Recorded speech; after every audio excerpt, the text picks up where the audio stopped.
Welcome to Meet the Candidate with your host, Sue Lonnie Madsen. Meet the Candidate is your opportunity to see local candidates and hear about the experiences that have shaped their lives. Meet the Candidate is a nonpartisan community project brought to you by our friends at Greater Spokane Incorporated, Ponderosa Republican Women's Club, We Believe, We Vote, and Better Spokane. Now, here's Sue Lonnie.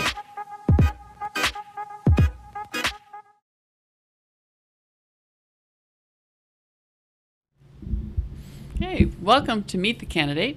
And my guest this morning is Ozzie Knezovich, currently serving as Sheriff of Spokane County, running for the same office. Welcome, Ozzie. Well, thank you. And the format for this interview is just to start with the real simple things, like where did you grow up and go to school? You know, I'm originally from Rock Springs, Wyoming. It's a small town in southwest Wyoming. I graduated from Rock Springs High School in 1981. Went to the University of Wyoming for 2 years and transferred to Weber State College in Ogden, Utah. Okay, I recognize Weber State as an opponent of the University of Idaho. Otherwise, I don't know anything about them. What did you study while you were at university? I studied management, marketing, and criminal justice. Okay. And after you got out of school, what kind of first jobs did you look for post-college? When I got out of school, I worked several different odd jobs in construction, and I had always wanted to be in the United States military, so in 1987 I joined the United States Army. Okay. Where were you posted? My first duty station was in Camp Hovey, Korea. I spent a year in Korea, served up on DMZ for 90 days. Everybody does a 90-day rotation in there. And from there I went to Fort Bragg, North Carolina. Well, what does the DMZ look like? Does it remind you of any places around Eastern Washington? Because the backdrops for MASH always reminded me of Eastern Washington, so I'm just curious. It would be very much like Eastern Washington in a lot of respects. A lot of agricultural. Mm-hmm. There's actually our rice paddies right up to the MDL.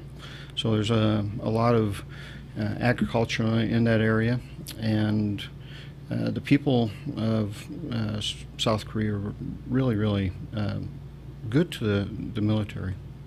I think we're all hopeful that that can finally be resolved after 68 some years.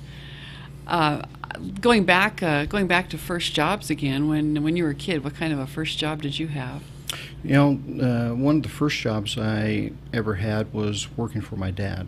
He owned a small backhoe service, and I was 11 years old, and he said, "Do you want to learn how to run that machine?" And I said, "Yeah, I would." So he handed me a shovel and said, "Well, go down to the bottom of that ditch, make it smooth, and when you can do that with a shovel, then you can learn how to run that machine." Smart man. Yeah. Because a good backhoe operator can make that just as smooth as you could by hand. It can. Yes. Yeah. Well, you've obviously traveled some interesting places. If you've traveled to Korea, did you get a chance to see much of the country while you were there? Not a lot.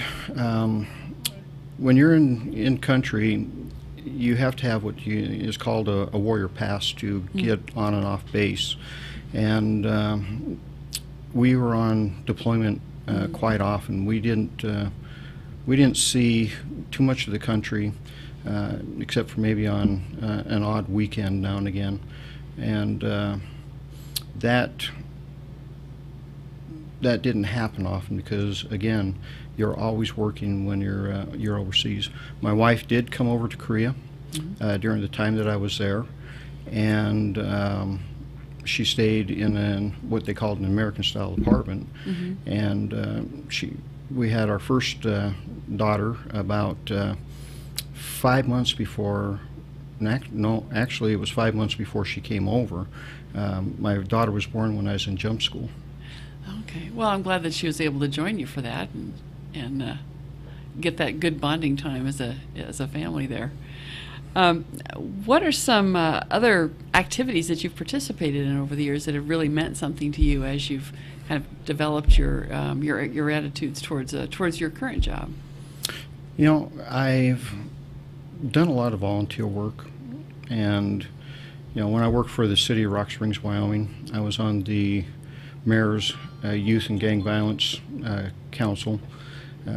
I also worked with troubled youth.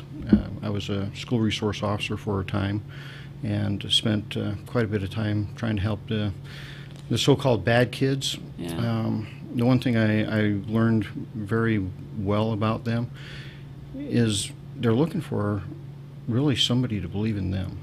Mm-hmm. And if you can show them that you actually care, I ended up with more respect out of those kids than some of the so-called good kids.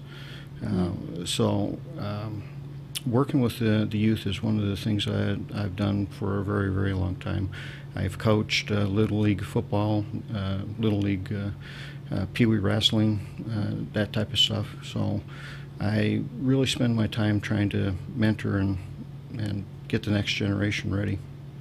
Yeah, I know I've read that one of the things that's every kid needs to be resilient, the ones who can survive just a bad situation if they have one adult that believes in them and tells them they have value. So that is very true. Yeah. I can look back in my past and point out about three adults that probably set the ship in the right course. Okay. Does one of those have a good anecdote that you'd like to share? Yeah. Well, my 10th grade English teacher, mm-hmm. Mr. Gowell, he put a lot of pressure on me to be more than what I could have been, and not letting you slack off. Not letting me slack. Another one was my senior math teacher, Mr. Manitas. He'd catch me after school, right before. There's about 30 minutes between when you get out and you have to be at practice. Mm-hmm. Well, he'd catch me in my locker, and I'd be in doing math until practice. So, a lot of those two gentlemen really took the time to make sure that I was staying on track. Yeah, good teachers have a lot of influence. Yeah. Well, we're coming up towards the end of the interview. Time goes fast, and I wanted to make sure I give you this last minute to wrap up with why should people vote for Ozzie Knezovich to continue as Spokane County Sheriff. Sulani, I've been the sheriff of Spokane County for 12 years now.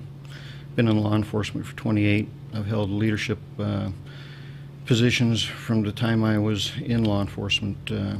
I was the youngest field supervisor in the Rock Springs Police Department when I worked there. And I've been a supervisor in the military. Service is where it's at. For me, the most important thing I do is protect this community and keep this community safe. It's about you and the public's trust. The one thing that the people know about my leadership of the Sheriff's Office is I hold people accountable. Some people say I have too high standards. I don't think there's any such thing. I believe that those high standards are what has made possible the fact that our property crime rate isn't going up. It's been decreasing in the unincorporated areas in the valley for the last 5 years. Since 2007, we've seen some of the lowest violent crime rates in 20 years. Those high standards are what matter, and I hold people accountable. There are 68 people who don't work for this agency because they didn't do it right. And I think that the public's trust, you are the most important asset that we have. Okay. Thank you for coming in today, Ozzie, and I wish you a happy campaign. Well, thank you. Thanks for watching Meet the Candidate. Spokane Talks thanks our community-minded partners, Greater Spokane Incorporated, the Ponderosa Republican Women's Club, We Believe We Vote, and Better Spokane for helping make Meet the Candidate possible.